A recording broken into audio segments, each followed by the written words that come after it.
I was begging.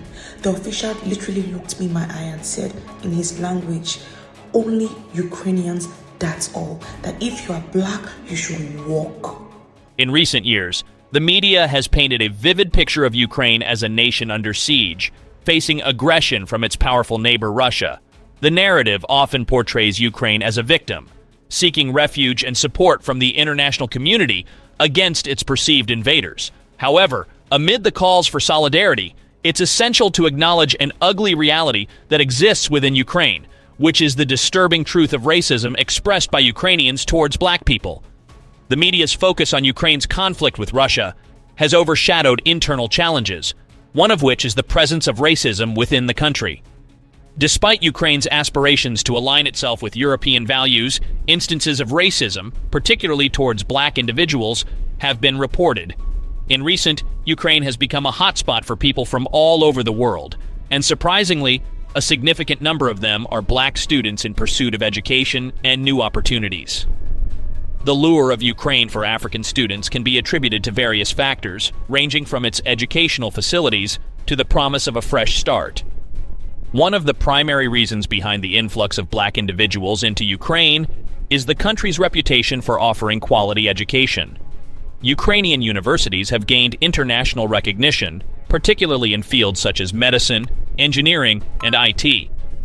The relatively affordable tuition fees compared to Western countries make Ukraine an attractive destination for students from African nations, where access to higher education can be challenging.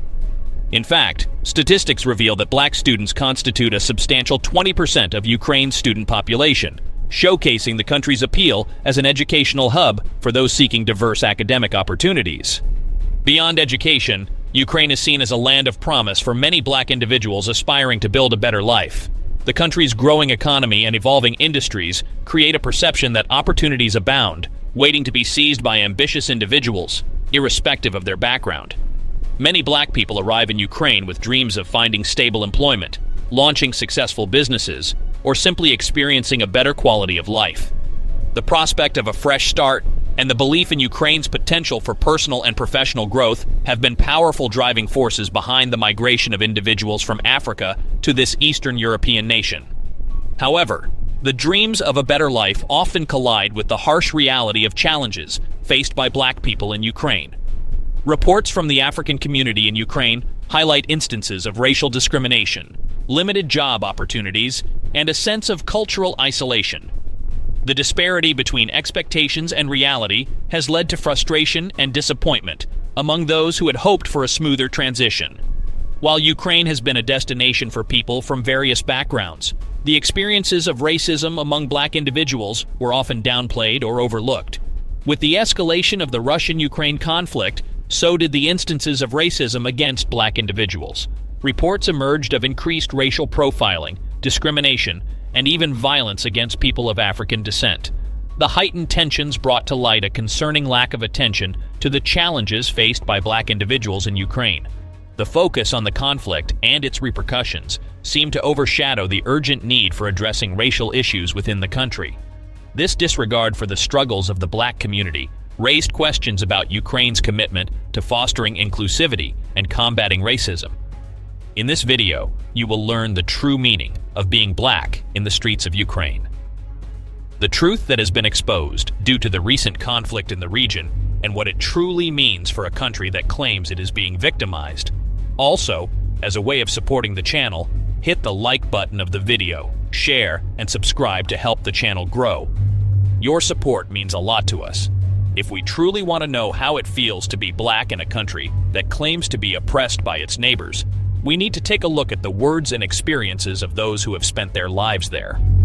The black girl go, they're pushing her, they're not letting her go, they're not letting her go. Is it right? Is it right? They're not letting the black girl go. They're not letting the black girl go. On former Soviet Union soil, racism, as noted by Terrell Starr, an independent scholar from New York, follows its own troubling trajectory. His insights, shared during a Kennan Institute event on May 2, 2011, shed light on the unique challenges faced by African Ukrainian women. As a Fulbright scholar conducting research in Ukraine, Starr, also a journalist, adopted a multimedia approach to unravel the complex experiences within the African Ukrainian community. Star's investigative journey led to a powerful culmination, a photo exhibition capturing the narratives of his interview subjects. Among those stories, one stood out prominently, that of Angelina Diaz, a university student of Angolan and Ukrainian heritage. Raised in Ukraine, Diaz, despite possessing a Ukrainian passport, conveyed a disturbing reality. She felt the need for a social visa to truly be accepted as a fellow citizen. Star vividly recalled her sentiments. "Although I have a passport that shows I'm Ukrainian, I need a social visa." Through Diaz's experiences, Star unraveled the complexities faced by minorities in their own country. The struggle for acceptance, the need for self-reliance, and the forging of a strong self-identity became apparent. Being singled out by race, as Star emphasized, prompted individuals like Diaz to swiftly understand and embrace their true selves. However, Star's research went beyond personal narratives. It unearthed a disconcerting truth about the prevailing racism and xenophobia in Ukraine. For Star, this reality hit close to home. Being of African American descent, he encountered firsthand the harsh consequences of racial bias. During his stay in Kyiv, Star revealed a staggering fact. He was stopped by Ukrainian police an alarming 29 times. His experience became a testament to the rising tide of discrimination faced by black individuals in Ukraine. This interview dates back to 2011, giving some insight into the harsh reality of being born of black skin in a country that claims to be advanced and blind to racism. Over a decade later, racism still remains a problem in Ukraine. From day one of the Russian invasion, reports of discrimination at Ukraine's border began to surface. There's been a lot of segregation and racism. It seems like there's a hierarchy of Ukrainians first, Indians second, Africans last. So there has been a lot of segregation in that sense. And then amongst the communities trying to flee Ukraine, there's been a lot of violence. In the early hours of February 24, 2022, Corinne Sky, a Zimbabwean-born student doctor, woke up to distressing news on Twitter. Kyiv had been bombed and conflict had erupted. The urgency to leave Dnipro in Ukraine on the same day was met with long queues and cash shortages at ATMs, making escape impossible.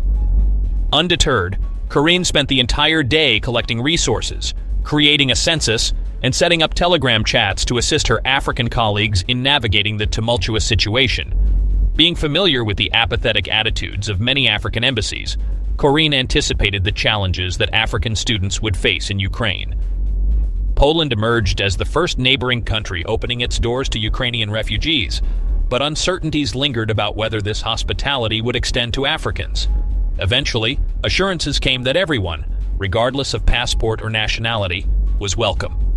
Romania, Hungary, and Slovakia followed suit. On the evening of February 25th, with sirens blaring in Dnipro, Corinne and her colleagues decided it was now or never. They embarked on a journey to Lviv by car. A typically 10-hour drive turned into a grueling 26-hour odyssey. Military checkpoints, armed vigilantes, and the constant fear of the unknown characterized their passage. Corinne, during these hours, documented their experience on Twitter, fundraised for those still stranded, and shared resources with fellow Africans trying to flee. The journey, fraught with peril, was a test of resilience, and Corinne's focus on helping others became a crucial distraction. Despite the chaos, she faced incessant calls and texts, adding to the anxiety. Meanwhile, Corinne's mother, looking after her granddaughter in Leicester, had to maintain composure amid the mounting concerns for her daughter's safety. Upon reaching Lviv, Corinne, with the help of raised funds, ensured accommodation for those she traveled with and others picked up along the way. In a Lviv hostel, she encountered 6 girls from Zimbabwe, Eswatini, and South Africa. They shared stories of harrowing racism in Dnipro, facing rejection and discrimination as they tried to evacuate. The group further revealed the challenges at the Ukrainian-Polish border, waits of 65 hours and racial discrimination. Choosing Romania over Poland due to these distressing accounts, Corinne and her companions encountered another form of discrimination at the Ukrainian-Romanian border.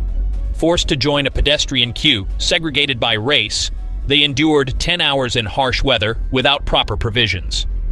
After 10 hours, they finally reached the back of the queue towards the Ukrainian side of the Romanian border. Despite being only 9 kilometers away, it took 3 days to reach the front.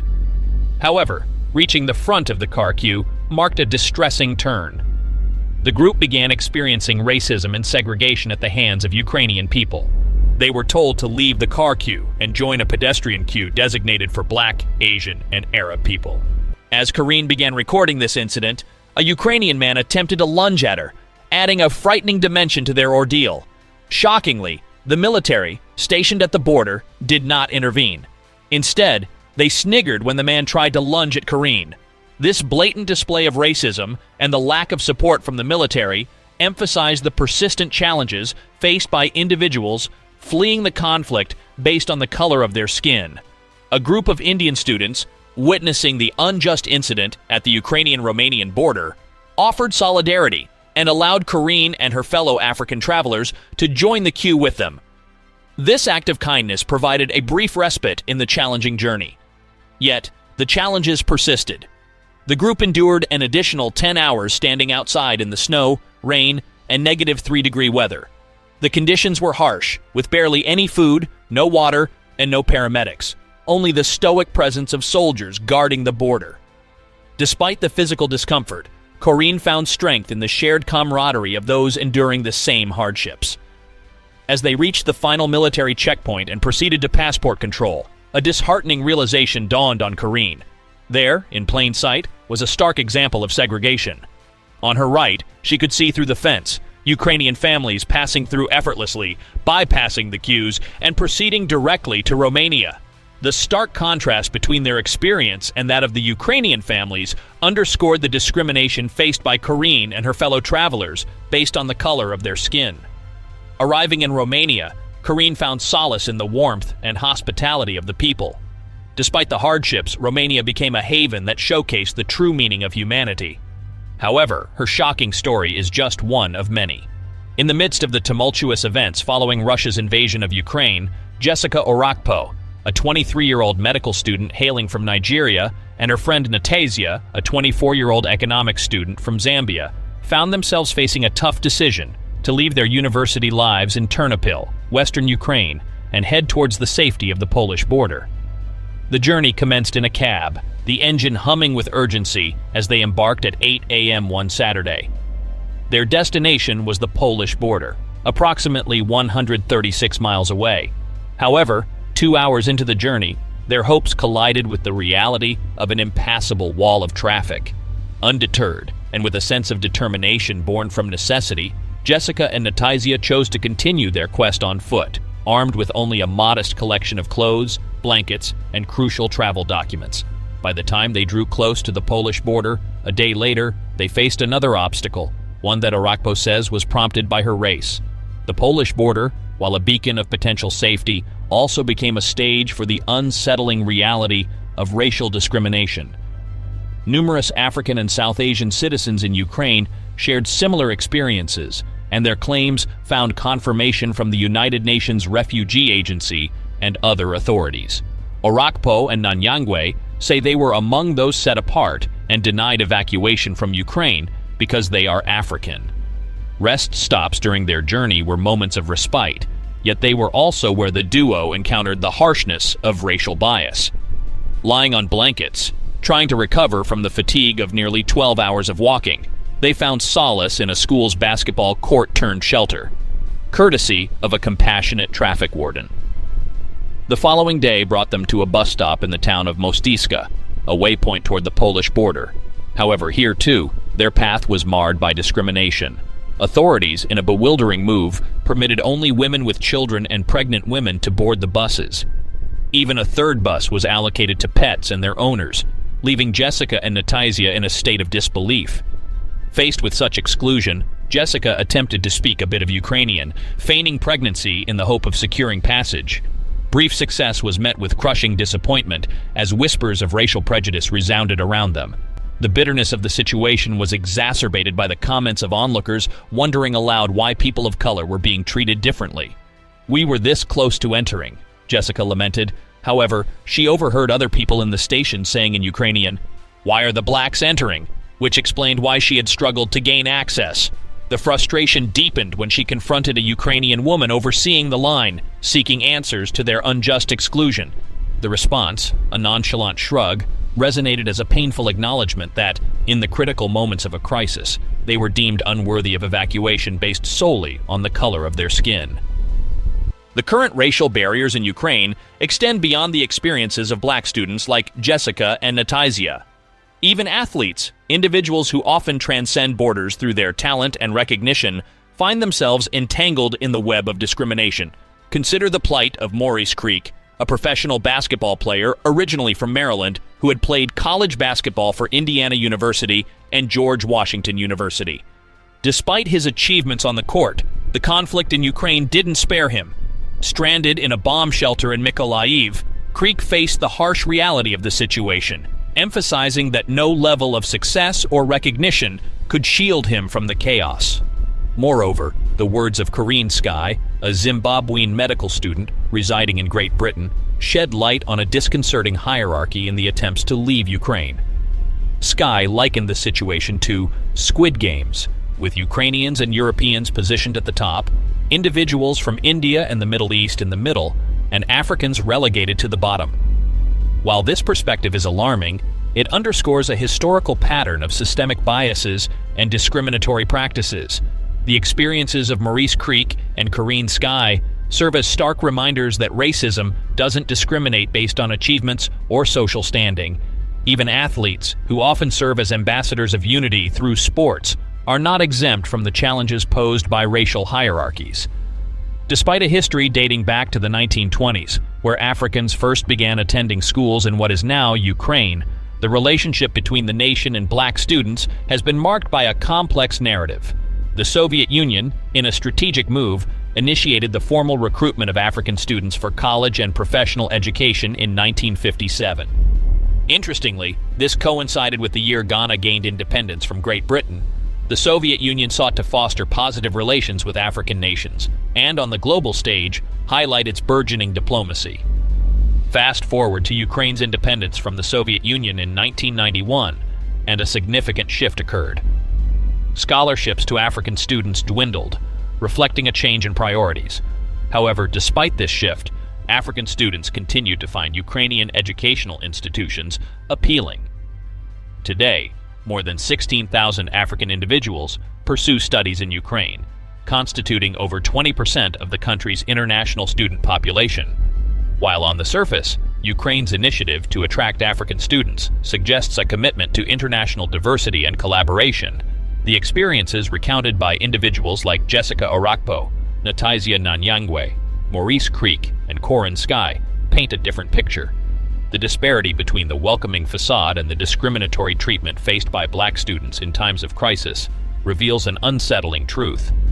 It seems that while Ukraine may aim to exploit the presence of black students for diplomatic and international relations, the on-ground reality is a stark contradiction. Despite their significant contribution to the academic and cultural landscape, these students face adversity and discrimination that contradicts the supposed value placed on their presence. The discrimination faced by Africans, particularly those born and raised on the continent, is not an isolated issue tied solely to the war in Ukraine. It is a systemic problem deeply ingrained in a global context, consistently relegating them to the bottom rung of the global order. This prejudice permeates various aspects of life, manifesting prominently in travel, migration, and media coverage. One glaring example lies in travel. Holding an African passport often translates to navigating a labyrinth of bureaucratic hoops, primarily in the form of visa requirements. The process is not just lengthy and costly, it's also precarious. Visa applications for Africans are subject to arbitrary decisions, with the outcome sometimes hinging on the mood of the official handling the case that day. Stories abound of Africans having to overprove their eligibility, demonstrating additional disposable income upon arrival, and living under the constant fear of being hastily sent back to their home countries. However, individuals holding passports from so-called strong countries breeze through visa processes, enjoying the privilege of swift approvals and carefree travel. This stark discrepancy in treatment based on the color of one's passport amplifies the structural inequalities that persist on a global scale. The hurdles don't end with travel. Immigration becomes another formidable challenge. Geopolitics and bureaucracy intersect to create a protracted and often redundant process for Africans seeking visas or permanent residency in another country. While Africans are often labeled as migrants, burdened with stereotypes of laziness and poverty, counterparts from the Western world embarking on similar journeys are celebrated as expats, lauded for their supposed hardworking attitude and disposable income. Even if Africans endeavor to assimilate into their new environments, they still encounter resistance. The prevailing reluctance to fully accept them is compounded by a persistent perception of difference, rooted solely in the color of their skin and race. This double standard is glaring, as the same attempts to integrate that are met with skepticism for Africans are readily embraced when undertaken by individuals from the Western world.